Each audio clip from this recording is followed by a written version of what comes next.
नमस्कार सम्पूर्ण फेसबुक मित्रहरूमा म तपाईहरूलाई आज यो नेपियर घाँसको बारेमा जानकारी गराउन चाहन्छु।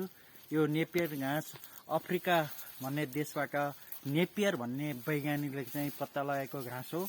यो हाम्रो तराईदेखि मध्य पहाडसम्म यो घाँसको खेती गरिन्छ। यो बहुवर्षीय अकोसे घाँस हो। यसलाई चाहिँ इलेफेन्ट ग्रास पनि भनिन्छ। यो घाँस चाहिँ तपाईहरूले चाहिँ लगाउनु भयो भने यसलाई कुनै क्षति नोक्सानी हात्तीले पनि नोक्सानी नगर्ने भएको हुनाले यसलाई चाहिँ इलेफेन्ट ग्रास पनि भनिन्छ। यो घाँस तपाईको चाहिँ यो घाँस लगाउने समय भनेको तपाईको यो फागुन चैतदेखि लगाउन सकिन्छ। यो घाँसको बिउ कसरी लगाउने भन्ने कुरो हुन्छ। बिउ चाहिँ यसको चाहिँ बिउ हुँदैन, आँखला अथवा जराबाट लगाइन्छ। यसको आँखला चाहिँ 3 आँखला काटेर उखुको जस्तो आँखला हुन्छ। यसमा ठुलो भएपछि यो ल हेर्नुहोस् तपाईहरूले यो 10 फुटसम्म यसको अग्लाइ जान्छ र यो लगाउँदाखेरि आँखलाबाट 3 आँखला काट्नुपर्छ। 3 आँखलामा 1 आँखला जमिन मुनि 2 आँखला जमिन भन्दा माथि बनाएर सार्नुपर्छ।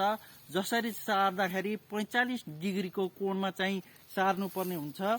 यो बहुवर्ष भन्नाले 12 मास यो चाहिँ खेती गर्न सकिन्छ र 12 मास पशु चौपारीलाई यो घाँस चाहिँ उपलब्ध हुन्छ भने यो घाँस तपाईको चाहिँ 1 हेक्टरमा चाहिँ 100वटा सेड्स भन्छ यस्तो सेड टुक्रा आवश्यक पर्दछ र यस घाँसमा चाहिँ पौष्टिक तत्त्व पनि एकदमै राम्रो भएको हुनाले पशु दुहुना गाई भैँसीहरूलाई चाहिँ खुवाउनको लागि एकदमै लाभदायक हुन्छ।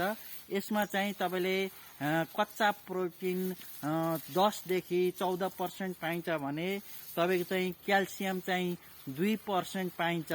त्यसै गरी खनिज तत्त्व चाहिँ यसमा चाहिँ 6% पाइन्छ। यसरी किसान दाजुभाइहरूलाई यो घाँस लगाउनु भयो भने तपाईलाई घाँस नभएको समय पनि यसलाई काटेर सुक्खा गराएर हेको पनि काम गर्न सकिन्छ।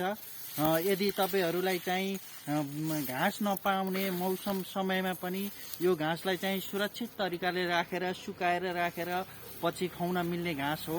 त्यसैले किसान दाजुभाइहरूलाई यो घाँस लगाउन म एकदम हार्दिक अनुरोध गर्न चाहन्छु र भिडियो हेरेर मेरो दिनेश पौडेल प्रोफाइल फेसबुक पेजमा गई भिडियो हेरेर तपाईहरूले यस्तै कृषि सम्बन्धी जानकारीहरू, पशु सम्बन्धी जानकारीहरू, समस्या र समाधानहरूको बारेमा पनि तपाईहरूले मेसेज गर्न सक्नुहुनेछ। हस्त, धन्यवाद।